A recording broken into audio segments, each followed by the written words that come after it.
Many people do not know. Public sector workers in many states across the country literally do not have the right to a safe workplace. And that's an important thing to remember. Which side are you on? Which side are you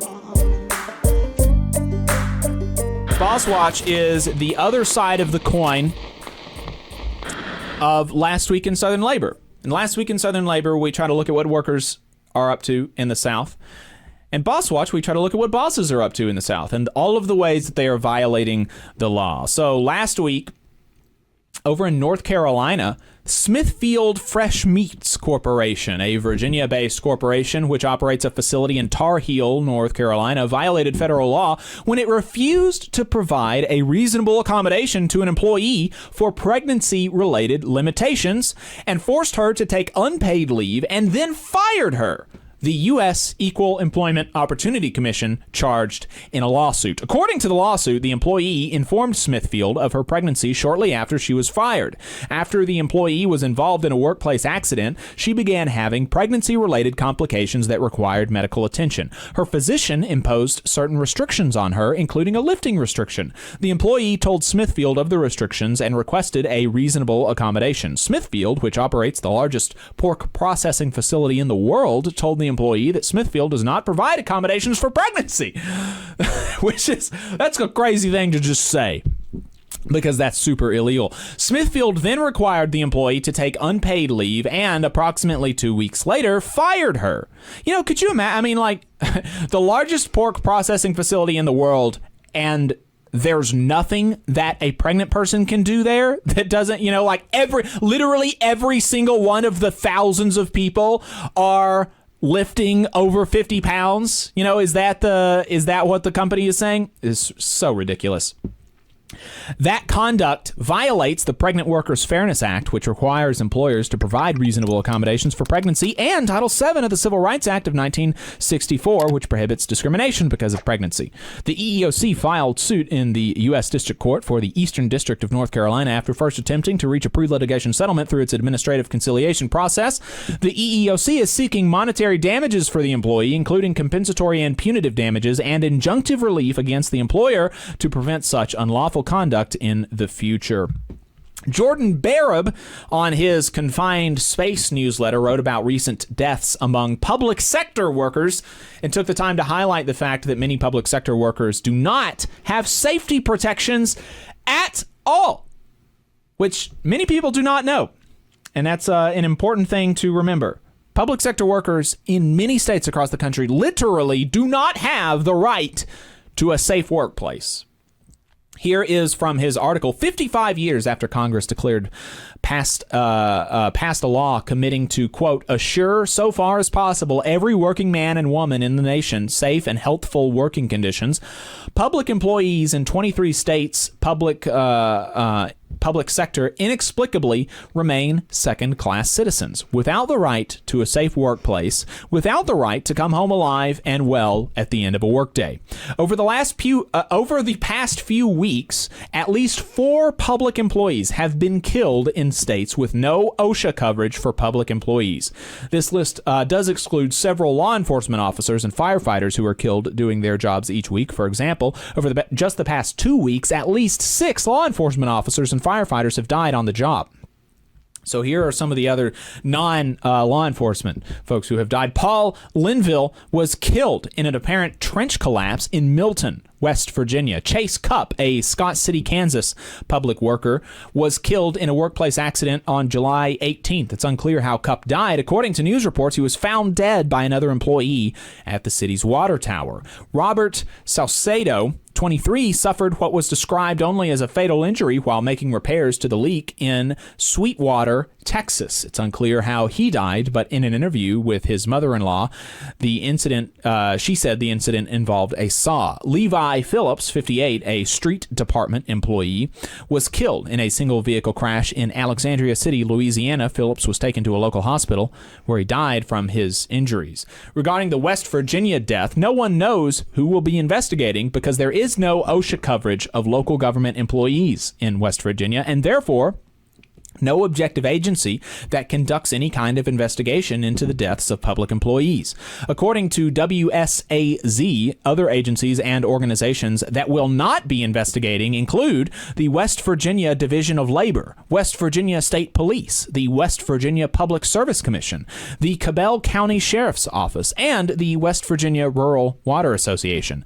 WSAZ also submitted a Freedom of Information Act request for work order, safety equipment, and gear being used, as well as safety protocols for these types of jobs.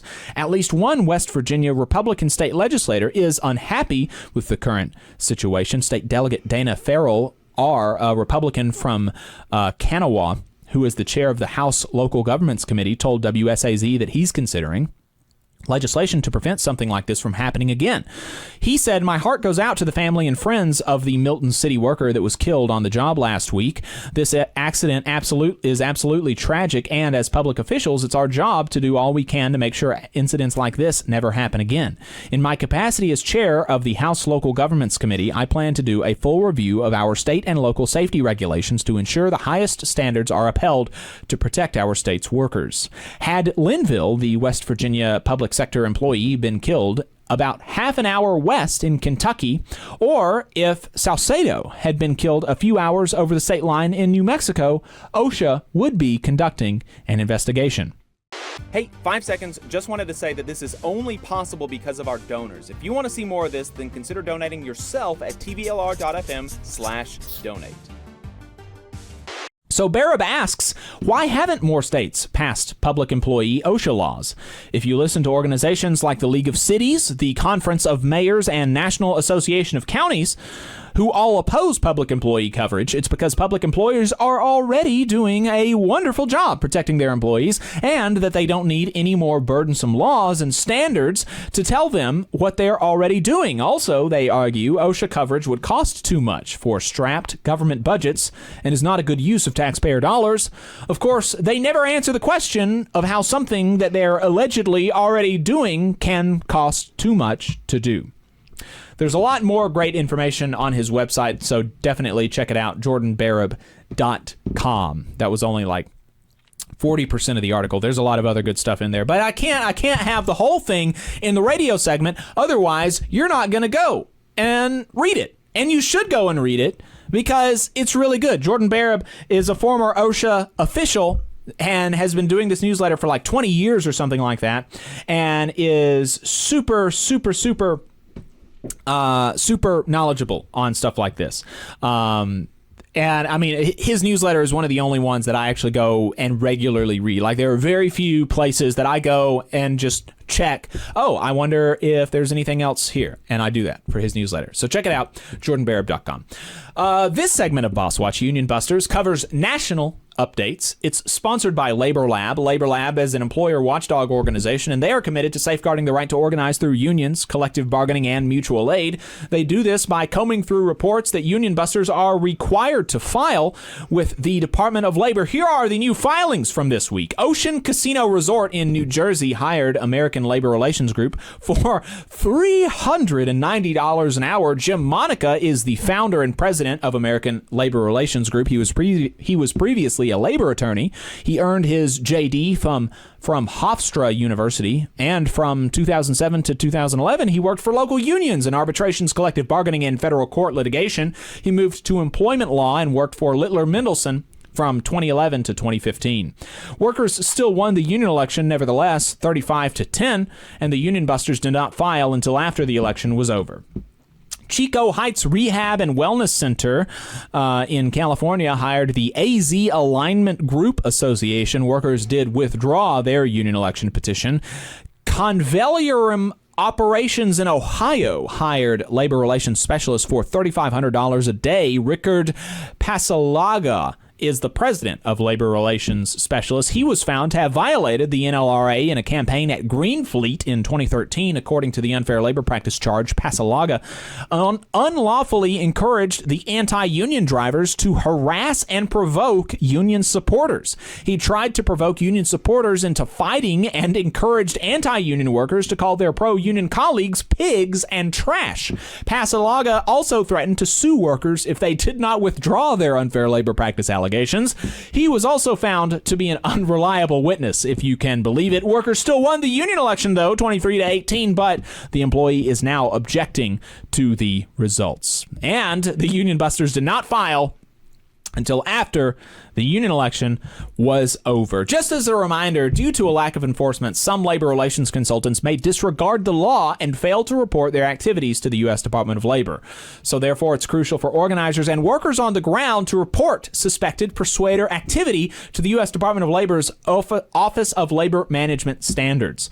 So if you are a worker and you suspect that somebody has been paid by your boss to encourage you not to unionize, then you need to reach out to the Office of Labor Management Standards. You can do that via email at olms-public@dol.gov or by calling them at 202-693-0123 or by contacting your nearest OLMS district office. For assistance, you can also contact Labor Lab at contact@laborlab.us. Really important to make sure that, that kind of stuff is reported. Because like I said, we just had a conversation with Bob Funk, the executive director of Labor Lab, about just how often these people skirt the law and file late. Like all of these people that just filed last week did not file until after the union election was over. They're supposed to file because workers are supposed to be able to know who is in their plants encouraging them to not unionize. They're supposed to know how much these people are being paid, where they're from, what sort of history they have. This Pasalaga guy has already violated federal labor law before, has been found to be in violation of the National Labor Relations Act, and the workers who were subject to his harassment in this election last week did not know that. Did not have the means to know that until after the election was over. That is BS. So you need to know where to go if you see somebody like that. So give the Office of Labor Management Standards a call, 202-693-0123. And if you need assistance, you can contact Labor Lab at contact@laborlab.us. We really appreciate their support. You just saw a clip from the Valley Labor Report. We are live every Saturday morning from 9:30 a.m. till 12:30 p.m. And we pride ourselves on keeping all of our content free to everybody so that we can talk to as many working folks as possible. If you support the work that we're doing, you think that it's important, you think that it's good, then consider making a monthly contribution to the project, and you can do that on our website, tvlr.fm.